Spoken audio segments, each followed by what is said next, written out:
Banyak yang bilang kita perlu membangun skill yang punya impact besar buat hidup kita dan juga bisa memberikan income yang lumayan sehingga bisa membuat kita perlahan mencapai kebebasan finansial atau financial freedom. Tapi banyak juga dari skill ini yang mungkin kurang umum untuk bisa dipelajari oleh hampir semua orang.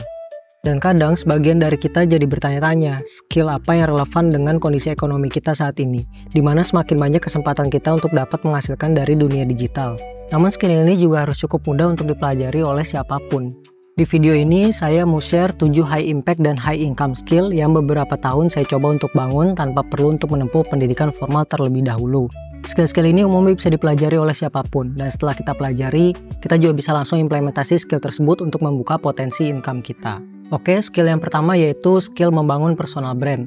Personal brand adalah sesuatu yang secara tidak sadar tertanam dalam pikiran orang-orang ketika memikirkan atau membicarakan diri kamu. Personal brand ini mendeskripsikan seperti apa diri kamu, value yang kamu punya, dan bagaimana kamu terlihat di depan publik. Contohnya seperti Steve Jobs yang kita kenal dengan kaos hitam, celana jeansnya, serta kemampuan dalam berbicara dan mengembangkan teknologi seputar produk-produk Apple. Nah, terkadang personal brand kita secara tidak sadar terbentuk dari perilaku, kebiasaan-kebiasaan, serta hal-hal yang kita lakukan sehari-hari. Namun jika kamu secara sadar membangun dan membentuk personal brand, seperti bagaimana kamu ingin terlihat, seperti apa value yang kamu ingin perlihatkan kepada orang lain, maka banyak hal dan opportunity yang bisa kamu dapatkan, sejalan dengan personal brand yang kamu bangun. Contoh dari opportunity yang bisa kamu dapatkan ketika membangun personal brand diantaranya, kamu bisa membentuk audiens kamu baik secara offline maupun online di sosial media, menarik orang-orang yang memiliki pandangan atau value yang sama dengan kamu, membantu membangun karir kamu pada pekerjaan berikutnya, dan personal brand yang bisa kamu bentuk juga bisa membantu bisnis kamu ke depannya, yaitu dengan menarik orang-orang yang membutuhkan jasa atau produk yang kamu miliki. Membangun personal brand ini jadi salah satu skill yang bisa kamu asah, walau membutuhkan waktu yang tidak sebentar, tapi bukan berarti susah untuk dilakukan. Karena kamu bisa membentuk personal brand kamu melalui media-media komunikasi seperti sosial media yang kamu miliki, website, dan sebagainya. Yang perlu kamu perhatikan ketika membangun personal brand adalah message dan value apa yang kamu perlihatkan kepada orang lain, dan berusaha untuk konsisten menyampaikan value tersebut. Kedua, skill writing dan storytelling. Hampir semua yang kita lakukan di area hidup kita basicnya adalah writing dan storytelling. Writing dan storytelling ini merupakan skill bawaan dari diri kita yang bisa kita asah agar lebih baik lagi. Karena pada dasarnya masing-masing dari kita sudah terbiasa untuk menulis dan bercerita dari kecil. Yang bisa menjadikan writing dan storytelling menjadi high income skill adalah ketika kita menulis dan bercerita dengan memiliki tujuan. Contohnya ketika saya membuat video ini, saya menceritakan apa yang saya ketahui dan juga pengalaman saya seputar high income skill yang sebelumnya saya tulis dan susun materi di Notion dengan tujuan menyampaikan materi tersebut ke teman-teman yang memerlukan informasi high income skill dan sedang mencarinya di YouTube. Ketika video ini teman-teman nonton, nanti teman-teman bantu memberikan channel ini view. Dari view inilah channel ini bertumbuh dan perlahan memberikan penghasilan melalui AdSense. Begitu juga jika teman-teman membuat konten untuk sosial media. Basic konten tersebut adalah dari writing dan storytelling. Dari konten yang teman-teman upload, lambat laun akan membuka opportunity lainnya kepada teman-teman. Ketika akun sosial media teman-teman bertumbuh, maka ada kemungkinan brand yang relate dengan topik yang teman-teman sampaikan akan tertarik untuk mengajak teman-teman bekerja sama. Contohnya seperti paid promote atau endorse, dan gak sedikit juga yang mungkin mengundang teman-teman untuk menjadi speakers atau pembicara, terutama jika konten yang teman-teman buat berunsur edukatif.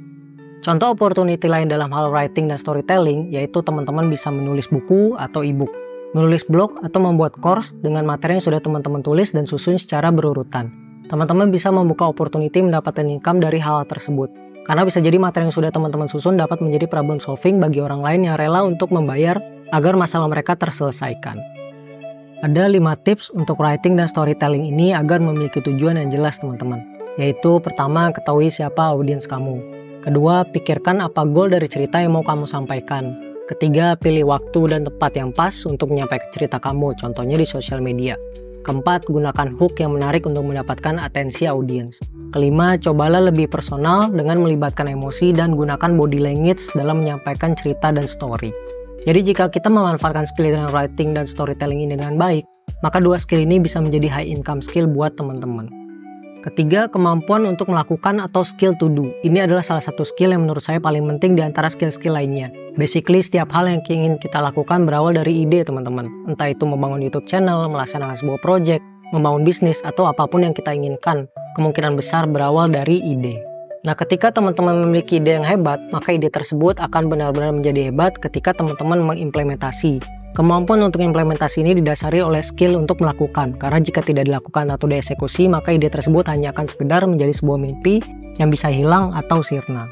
Setiap orang bisa jadi memiliki ide yang sama di waktu yang sama. Yang membedakannya adalah apakah mereka mengeksekusi ide yang mereka pikirkan atau tidak. Ada orang yang mungkin memiliki pengetahuan, kemampuan, kesempatan yang besar, dan support system yang luar biasa untuk eksekusi idenya. Namun orang tersebut takut, malas, atau ragu untuk melaksanakan dan mengeksekusi idenya.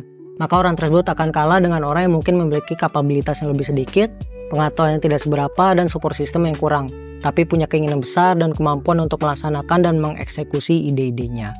Salah satu contoh yang pernah saya alami ketika saya membangun sosial media seperti Instagram, beberapa orang meragukan apa yang saya lakukan. Dengan berbekal pengetahuan yang bisa dibilang belum banyak waktu itu, saya punya keyakinan dan keinginan kuat untuk mulai dan tetap membuat konten, menuangkan ide-ide dan sharing apa yang saya ketahui. Diiringi dengan keinginan terus belajar, yang pada akhirnya apa yang saya lakukan bisa memberikan impact positif ke personal life saya dan juga orang lain. Nah, terkadang kita perlu untuk take risk, ambil resiko dan lakuin aja, selama hal tersebut bersifat positif. Tinggalkan dan jangan dengarkan perkataan orang yang membuat kita ragu, yakin terhadap apa yang ingin kita lakukan selama hal tersebut positif, berdoa kepada Allah agar dilancarkan dan segera lakukan.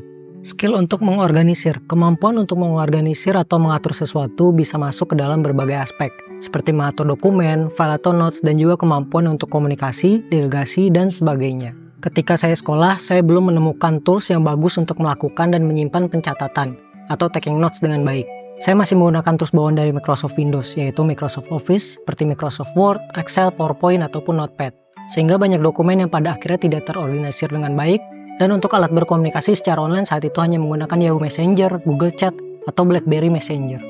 Setelah mulai kuliah dan bekerja, saya mencatat semua knowledge dalam sebuah tools, yaitu 3D Notes dan Notepad++.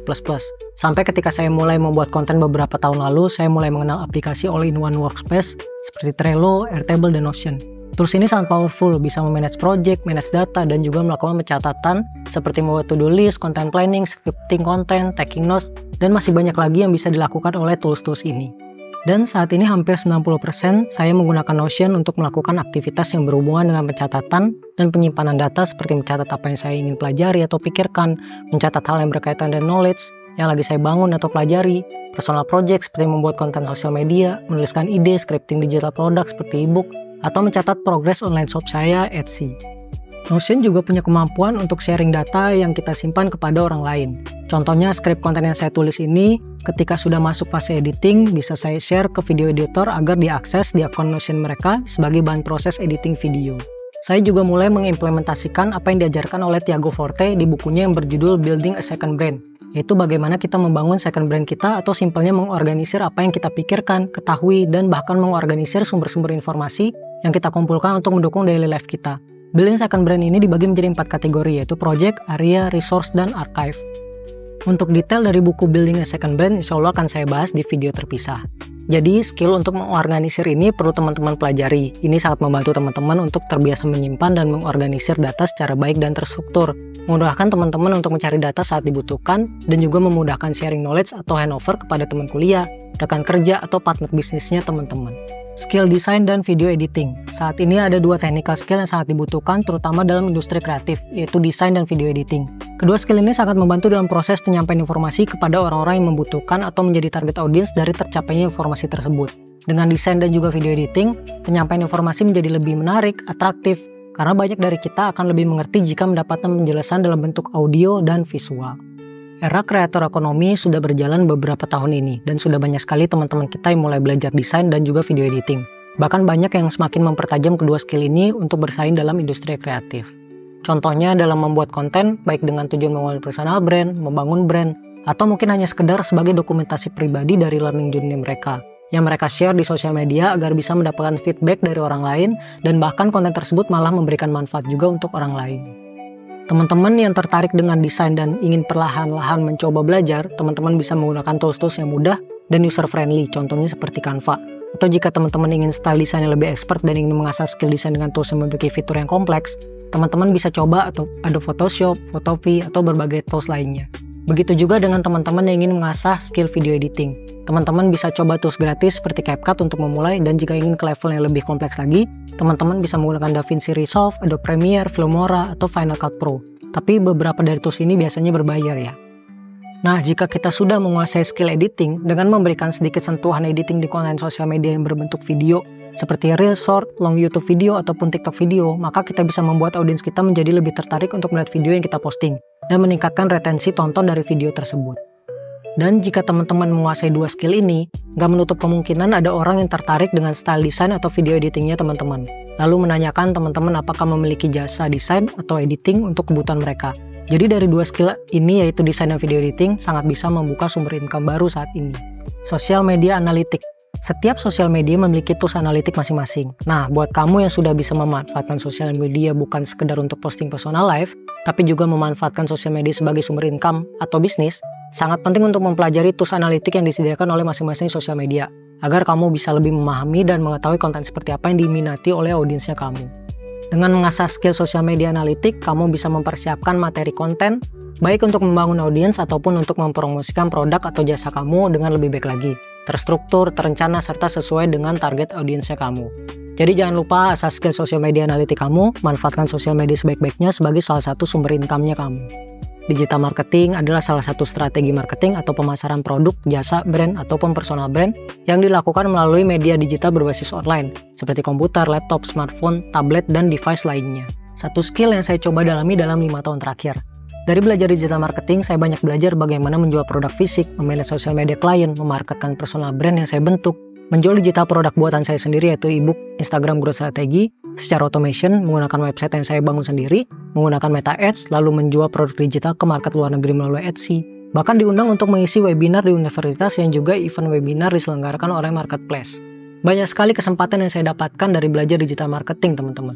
Digital marketing sendiri banyak turunannya, seperti SEO, social media marketing, content marketing, affiliate marketing, website marketing, email marketing, dan masih banyak jenis lainnya. Belajar digital marketing ini bertahap, teman-teman. Dan mulailah dari apa yang membuat kamu tertarik atau kamu kuasai. Dan jenis-jenis dari digital marketing ini bisa saling berkaitan. Contohnya ketika saya membuat konten, saya mulai pelajari konten marketing. Karena membuatnya di sosial media, maka saya juga mulai belajar sosial media marketing. Setelah membuat konten dan menciptakan produk untuk dijual, akhirnya saya belajar untuk beriklan dan membuat landing page atau website untuk proses order dari produk yang saya jual tersebut. Jadi ketika kita belajar satu komponen dalam digital marketing, biasanya kita juga akan belajar komponen-komponen yang berkaitan. Dari beberapa high income skill yang sudah kita bahas tadi, semoga ada insight yang bisa kamu ambil dan membuat kamu tertarik untuk mengasah skill-skill tersebut. Buat kamu yang tertarik dengan video seputar self-development, productivity, serta konten yang berhubungan dengan sosial media dan personal finance, kamu bisa lihat playlist di akhir video ini. Semoga video ini bermanfaat dan see you in next video.